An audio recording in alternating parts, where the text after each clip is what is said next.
ഓം നമോ ഭഗവതേ വാസുദേവായ. ഓം നമോ ഭഗവതേ വാതനാഥായ. ഓം നമോ ഭഗവതേ നാരായണായ.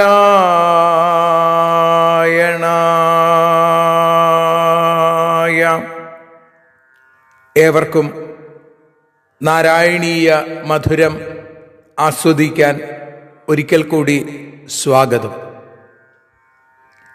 മൂകം കരോതി വാചാലം പങ്കും ലംഘയത്തെ ഗിരിം യൽകൃപാതമഹം വന്ദേ പരമാനന്ദമാധവം.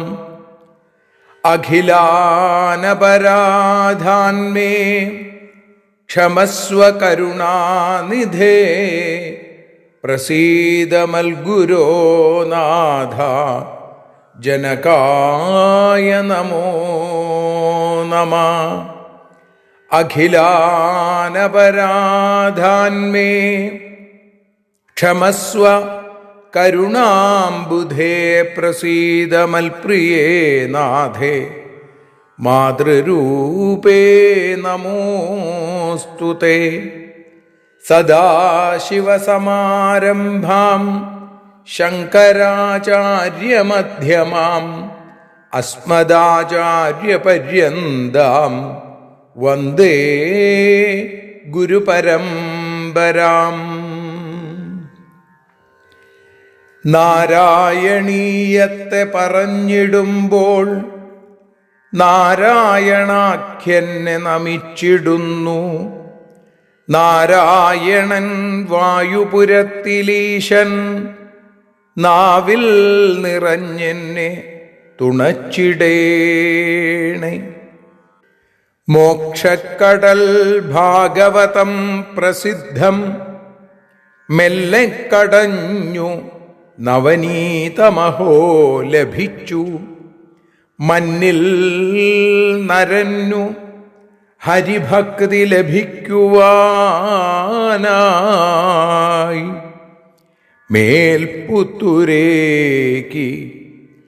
സദയം ശുഭ സ്തോത്രകാവ്യം.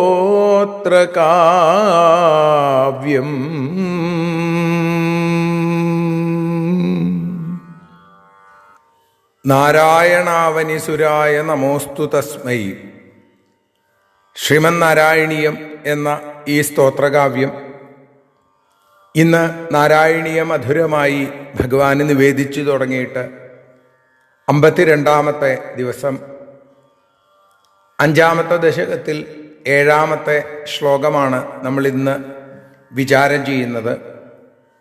ആദ്യം ശ്ലോകം, അതിനുശേഷം അതിൻ്റെ അർത്ഥം, അതിനുശേഷം അതിൻ്റെ വീണ്ടും ശ്ലോകം ചൊല്ലി ഭാഷാഗാനമായി ശ്രീഹരിയം പാടി സമർപ്പണം. ഭൂമന്മാനസബുദ്ധ്യഹങ്കൃതിമിളച്ചിത്താഖ്യവൃത്യന്വിതം തച്ചാന്തകരണം വിഭോ തവ ബലാൽ സത്വാംശ ഏവാസൃജൽ. ജാതസ്തൈജസതോ ദശേന്ദ്രിയഗണസ്തത്താമസാംശാൽ പുനസ്തന്മാത്രം നഭസോ മരുൽപുരപതേ ശബ്ദോജനി ത്വദ്ബലാൽ. ഇവിടെ ഭൂമൻ വിഭോ തവ ബലാൽ സത്വാംശഃ ഏവ മാനസബുദ്ധി അഹങ്കൃതിമിളച്ചിത്താഖ്യവൃത്യന്വിതം തത് അന്തഃകരണം ച അസൃജൽ. തൈജസതഃ ദശേന്ദ്രിയഗണ മരുൽപുരപതേ ത്വദ്ബലാത് പുന തത്താമസാംശാൽ നഭസഃ തന്മാത്രം ശബ്ദ അജനി. ഭൂമൻ വിഭോ രണ്ടും ഹേ പ്രഭോ, ഈ ലോകം മുഴുവൻ നിറഞ്ഞു നിൽക്കുന്നവനെ, സർവവ്യാപിൻ, വിഭോ, പ്രഭോ, അങ്ങയുടെ ശക്തിയാൽ, തവ ബലാത്, ത്വദ്ബലാത് എന്തുണ്ടായി? സത്വാംശ ഏവ, സാത്വികമായ അഹങ്കാരം തന്നെയാണ് മാനസ ബുദ്ധി അഹങ്കൃതിമിള ചിത്താഖ്യവൃത്യന്വിതം തത് അന്തഃകരണം ച അസൃജൽ. മനസ്സ്, ബുദ്ധി, അഹങ്കാരം, ചിത്തം എന്നീ വൃത്തികളോടുകൂടിയ അന്തഃകരണം ച അസൃജൽ. അന്തഃകരണത്തിൽ എന്തുൾപ്പെടുന്നു? മനസ്സ്, ബുദ്ധി, അഹങ്കാരം, ചിത്തം. തൈജസതഃ ദശേന്ദ്രിയഗണ, തൈജസാഹങ്കാരം, തൈജസാഹങ്കാരം എന്ന് പറഞ്ഞാൽ രാജസാഹങ്കാരം, അതിൽ നിന്ന് ദശേന്ദ്രിയഗണ, 10 ഇന്ദ്രിയങ്ങളുടെ ഗണം അല്ലെങ്കിൽ സമൂഹം ഉണ്ടായി എന്ന് പറയുന്നു. ഏതാ 10 ഇന്ദ്രിയങ്ങൾ? അത് ജ്ഞാനേന്ദ്രിയങ്ങളും അതേപോലെ തന്നെ കർമ്മേന്ദ്രിയങ്ങളുമാണ്. ശ്രോത്രം, ത്വക്ക്, ചക്ഷുസ്, ജിഹ്വ, ഘ്രാണം എന്നീ ജ്ഞാനേന്ദ്രിയങ്ങളും വാക്ക്, പാണി, പാദം, പായു, ഉപസ്ഥം എന്നിങ്ങനെയുള്ള കർമ്മേന്ദ്രിയങ്ങളും ഉണ്ടായി. മരുത്പുരപതേ ത്വദ്ബലാൽ, ഗുരുവായൂരപ്പ അങ്ങയുടെ ശക്തി കൊണ്ട്, പുനഃ തത്താമസാംശാൽ, ആ താമസാഹങ്കാരത്തിൽ നിന്ന്, നഭസഹ തന്മാത്രം ശബ്ദ അജനി, താമസാഹങ്കാരത്തിൽ നിന്നുണ്ടായി ആകാശത്തിൻ്റെ തന്മാത്രമായിരിക്കുന്ന ശബ്ദം ഉണ്ടായി എന്നും പറയും. ഇനി നമുക്ക് ഈ ശ്ലോകം ഒരിക്കൽ കൂടി ചൊല്ലി ഭാഷാഗാനത്തിലേക്ക് കടക്കാം. ഭൂമന്മാനസബുദ്ധ്യഹങ്കൃതിമിളച്ചിത്താഖ്യവൃത്യന്വിതം തച്ചാന്തഃകരണം വിഭോ തവ ബലാൽ സത്വാംശ ഏവാസൃജൽ. ജാതസ്തൈജസതോ